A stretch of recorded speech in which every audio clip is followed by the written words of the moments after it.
Tá pot mór fatítí fór Conrí, Tá pot mór fatítí fór Conrí. Is mis Fhéile Denver agus tá in seo ag Fhéile Bheag in Ollscoil Mhá Nuad agus tá a ceol agus a ggólín gahan lei hí ceardlann maid den agus bhí a casa go suantrií agus tá go go picnic inis agus be me héin agus becin éalaithe agus máinní choirín agus pírsol arcain casa coppla tún anna chéile casa coppla órán agus cáiste freisin.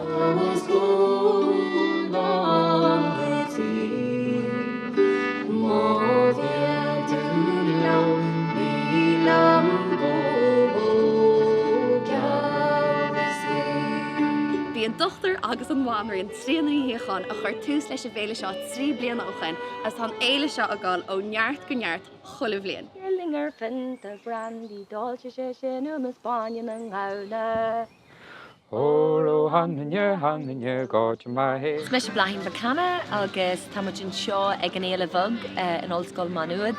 agus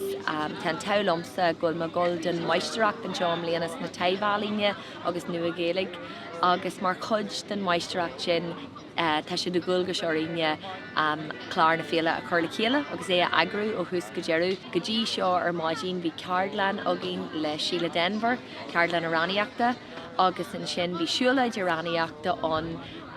thart ar Gardaíní Mhá Nuad atá galanta ar fad agus bhí drám óg as ma cheantar haon as arhéile híos agus bhí siad san ag ghlacu daoine ar aistear ceol de chéineal bunaithe ar amhránaíocht arhéile.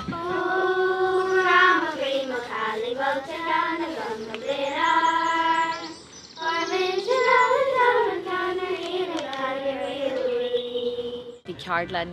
díreach an sin le sémas bara ó siúlóid, ceardlann rapala agus bhain sin ansolta sin. Agus inis tá muid ré le túsa chur leis an picnic bug